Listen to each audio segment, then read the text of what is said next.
Bonsoir à tous et à toutes les petits fantômes. Est-ce que vous allez bien?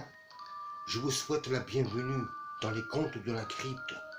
Je vous invite à vous installer dans le noir le plus complet. Écoutez le son de ma voix jusqu'à la fin de la vidéo.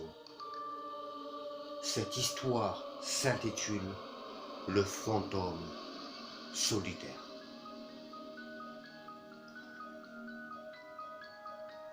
C'est une adolescente très charmante. Voilà.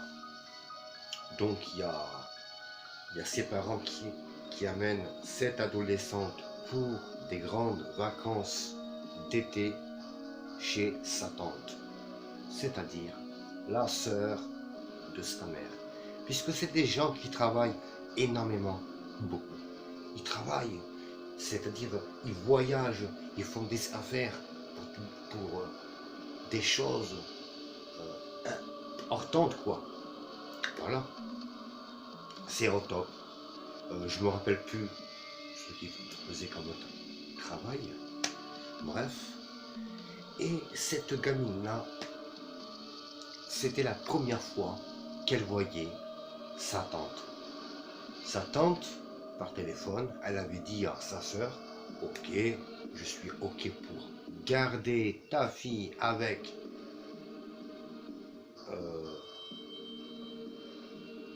une amie à moi, voilà, qui est nurse en même temps. Voilà, de temps en temps, elle garde ma fille aussi, parce que cette dame-là a aussi une fille.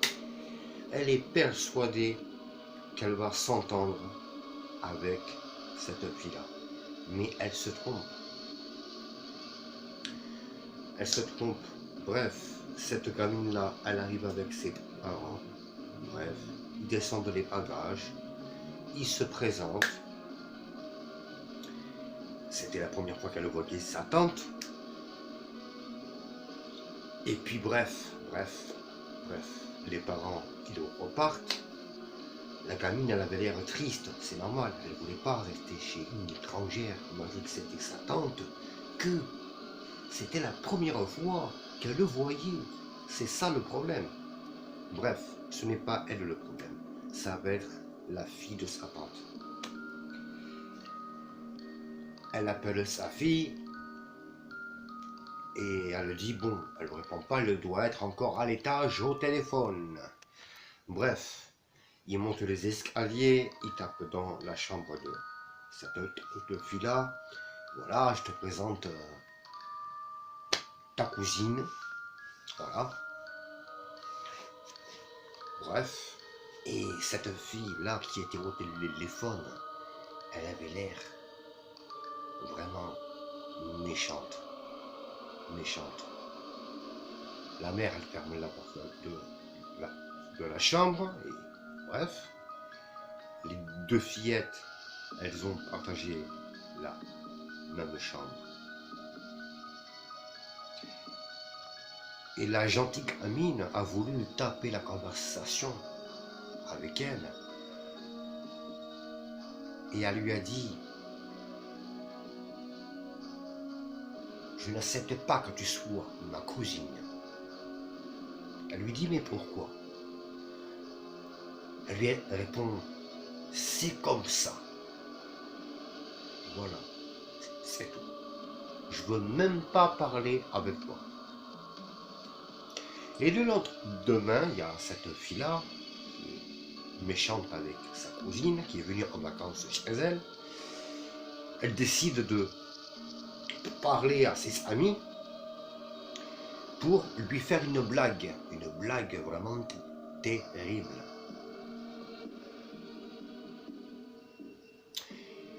Et puis elle lui dit, elle va voir sa petite cousine et elle commence à lui dire, tu vois la maison qui a à côté de chez moi, quoi. Voilà, c'est la maison que ma mère doit vendre, mais impossible de la vendre. Parce que cette maison-là ne veut pas qu'elle soit vendue. Alors que les propriétaires n'ont pas franchi la porte dans la maison pour la visiter, rien qu'à la voir, elle donne chair de poule. Et elle lui a dit, tiens, je vais te donner un trousseau de clés, je vais te donner une épreuve, si tu veux que je sois gentil avec toi, tu vas passer la nuit entière dans cette maison-là. Elle lui dit, mais pourquoi? Tu veux que je passe la nuit parce que la maison, elle est hantée. Voilà, c'est une épreuve.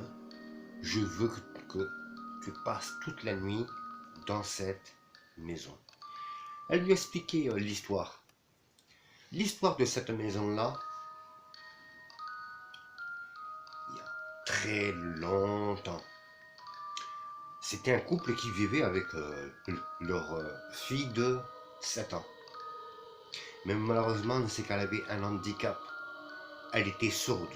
Elle ne pouvait pas parler. Elle ne pouvait pas. Et les parents n'ont pas fait un effort de la mener chez un spécialiste pour lui apprendre à parler avec les mains. Donc un jour, le père, il a pété un câble. Un matin, il y a la mère qui s'est levée. Elle a trouvé un mot sur la table de la cuisine, coincé avec une espèce de bocal. C'était le mot de son mari. Il lui explique, je ne peux plus supporter l'handicap de notre fille. Voilà, donc il a préféré partir. Déjà fouet. Vraiment con pour abandonner sa fille, malgré qu'elle est sourde ou quoi. Moi je dis, on ne fait pas les choses pareilles. C'est monstrueux. Bref. Et la mère, à cause de sa fille, n'a pas supporté que son mari parte au bout de 3 semaines, quoi. Elle n'a pas supporté. Et pour punir sa fille d'avoir fait fuir, c'est-à-dire le père, son mari, elle l'a enfermé dans un placard.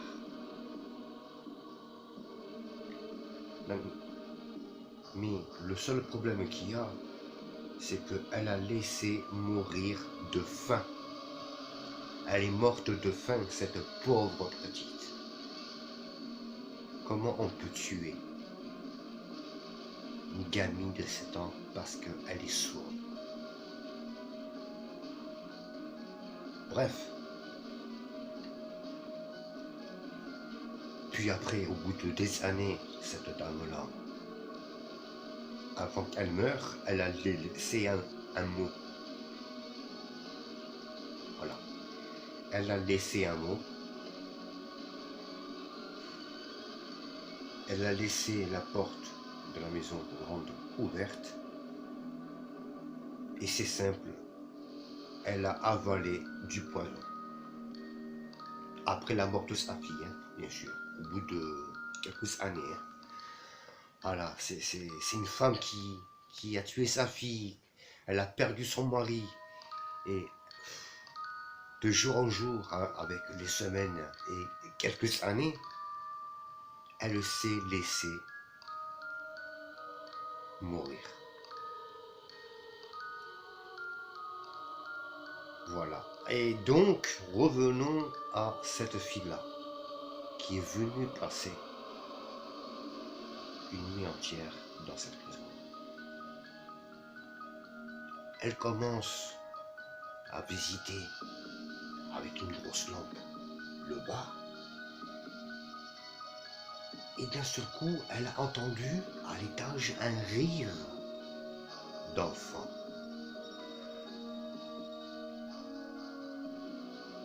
Elle dit, c'est pas possible. C'est l'une de ses copines qui veut me faire une blague.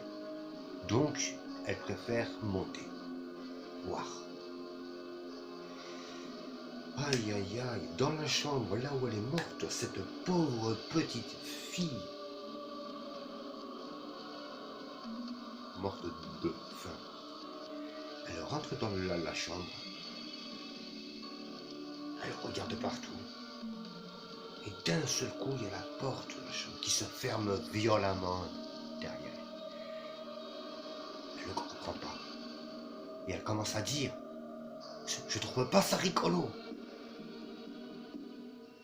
Et d'un seul coup, du placard, on voit le fantôme de cette petite fille sortir. Vêtue de blanc, bien sûr. La fille, elle commence à hurler. Non, laisse-moi, laisse-moi. Elle essaye d'ouvrir la porte, mais la porte était carrément bloquée. Et le fantôme, il s'est arrêté, si vous voulez, au milieu de la pièce, de la chambre.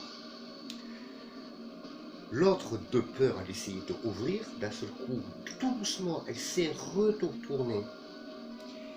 Et le fantôme lui a tendu une feuille qui était pliée en deux, beaucoup froissée. Ce papier-là, on voyait qu'il était très vieux.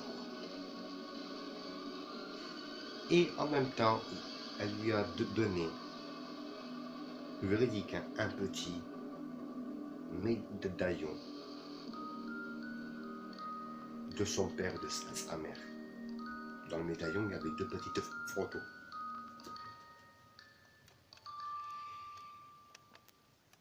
Donc, elle l'accepte et elle lui dit, tu as besoin d'aide? Et la petite fille, avec sa tête, elle lui répond, oui, oui. Bref, elle part de la maison, la porte, elle finit par s'ouvrir toute seule. Elle part, elle explique tout à sa tante. Et le lendemain, sa tante décide d'aller à la police pour reconstituer le puzzle, le pourquoi il y a eu tous ces meurtres. Et en même temps, ils ont retrouvé dans le placard le squelette de cette pauvre petite fille. Voilà mes petits fantômes, mon histoire réelle est finie. Les contes de la crypte est fini. Mettez-moi le commentaire et le pouce bleu. Et je vous dis à très vite pour une autre vidéo. Mes petits fantômes.